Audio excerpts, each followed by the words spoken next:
রোকেয়া, তুমি চলে যাওয়ার পরে ঘরটা কেমন খালি খালি হয়ে গেছে। বড় ছেলে আপন, ওকে নিয়ে তো কোনো চিন্তা নেই, ও তো নিজের পায়ে দাঁড়িয়েছে। কিন্তু ছোট ছেলে শুভ, ওকে আর মনে হয় মানুষ করতে পারলাম না। ও দিনে দিনে শেষ হয়ে যাচ্ছে।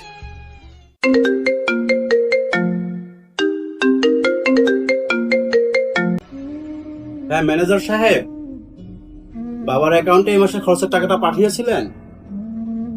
ও আচ্ছা, আর ওই যে জমির যে ট্যাক্সটা ছিল ওটা ক্লিয়ার করেছিলেন? আর একটা বিশেষ কথা শোনেন, ওই আমি হয়তো বা 2-1 দিন পরে বাড়িতে যেতে পারি, বুঝছেন? আমি বাড়িতে গেলে আপনি একটু অফিসটা সামাল দিয়ে রাখেন।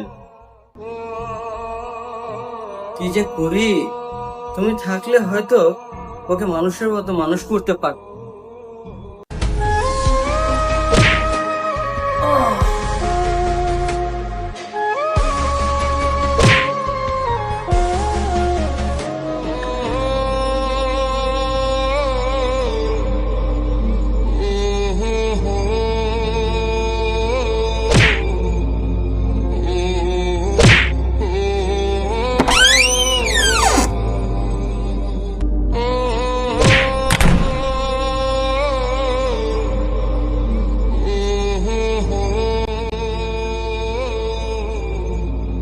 এই কুড়িয়া, টাকা দেন, টাকা বের কর।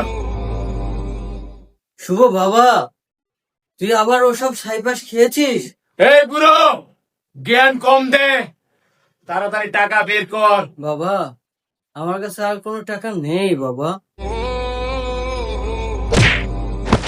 নাটক করিস না, বড় ভাই মোটা অঙ্কের টাকা পাঠায় প্রতি মাসে তোর অ্যাকাউন্টে। সেই টাকা কই? সেই টাকা কোথায়? সেই টাকা এখন বের কর।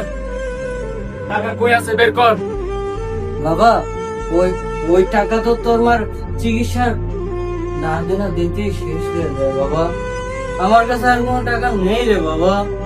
তুই টাকা এখনই বাই করবি? ও নো, বাই কর টাকা। টাকা কই আছে, বাই কর, বাই কর, বলছি টাকা বাই কর। বাই কর, তোর একদম মারলাম। বাই কর, বাই কর, টাকা কই আছে? আমার টাকা দে। টাকা কই আছে, বাই কর। আমি আর পারতাছি না রে। টাকা দিবি না? টাকা কই আছে, ওটা বাই কর।